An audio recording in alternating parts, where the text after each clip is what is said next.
Morning students, आज मैं आपको साइंस का 7th चैप्टर गति एवं समय एक्सप्लेन कर रही हूँ। किसी वस्तु में गति पैदा करने के लिए ऊर्जा की आवश्यकता होती है। ठीक है, गति मीन्स एक स्थान से दूसरे स्थान तक पहुँचना क्या कहलाता है? गति कहलाता है। ठीक है, तो उसके लिए हमें किसकी आवश्यकता होगी?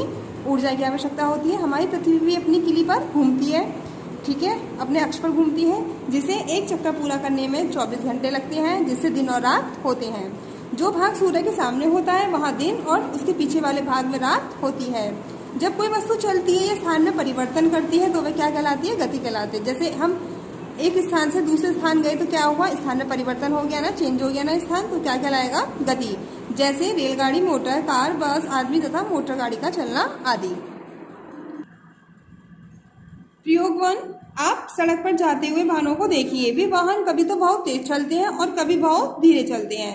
इनके चलने की गतियों को ध्यान से देखिए और सोचिए इनमें किस प्रकार की गति हो रही है। जब कोई रेलगाड़ी किसी पटरी पर समान गति से चलती है, समान मतलब ना तो वो तेज होती है और ना ही धीमी होती है, ठीक है, एक समान गति से चल रही है, ठीक है, उसकी चाल स्थिर रहती है, तो उस गति को हम क्या कहेंगे? समान गति कहेंगे। एक साइकिल चालक अपनी साइकिल को कभी तेज और कभी धीरे चलाता है, तो इस गति को हम क्या कहेंगे? असमान गति, ठीक है।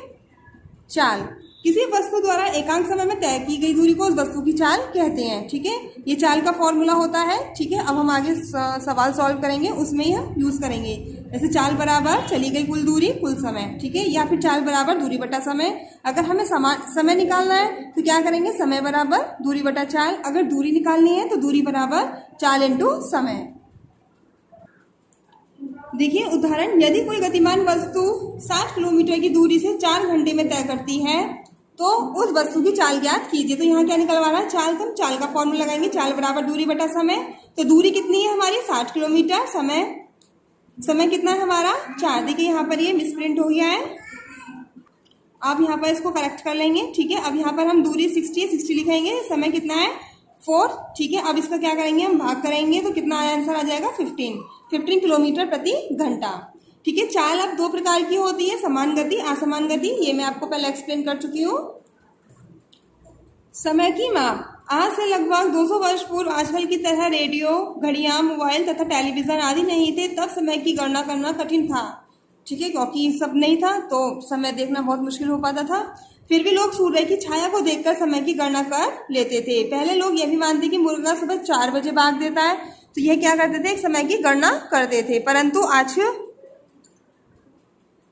समय की माप घड़ियों में घंटे, सेकंड तथा मिनट आदि से होती है।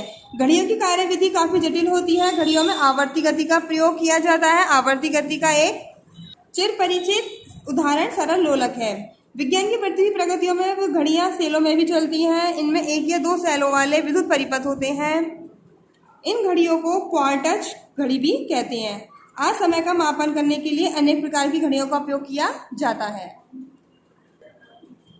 प्रयोग 2, इसमें क्या है? देखिए ये क्या है? दोलन गति दर्शा रहा है, ठीक है। दोलन गति क्या होती है? किसी वस्तु की अपनी माध्य स्थिति के इधर उधर तथा आगे पीछे गति करना दोलन गति कहलाती है। देखिए क्या होती है, हम इसमें क्या करेंगे? पहले हम एक इसमें धागा लेंगे, ठीक है, सरल लोलक को हम एक धागे की सहायता से, ये क्या है? सरल लोलक, इसको हम एक धागे की सहायता से लटकाते हैं। अब इसको हम विराम अवस्था में लाकर स्थिर कर देते हैं। तो इस जो बीच की जो अवस्था होगी, ठीक है, इसकी विराम अवस्था होगी। आपने देखा होगा झूला, जैसे हम झूला झूलते हैं तो उसको हम छोड़ देते हैं खाली, तो बीच में आके रुकता है, तो वो उसकी विराम अवस्था हो गई, ठीक है। तो उसको हम विराम अवस्था लाकर स्थिर कर देते हैं। सरल लोलक अब अपनी माध्य स्थिति ओ से आरंभ करता है, ठीक है।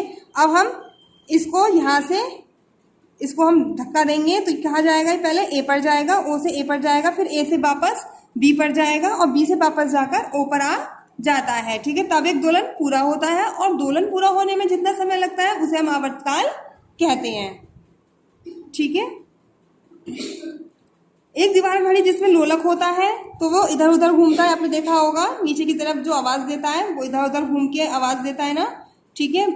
वह लोलक 1 घंटे में जितनी बार इधर उधर गति करता है उसका वो क्या कहलाएगा? आवर्तकाल कहलाएगा।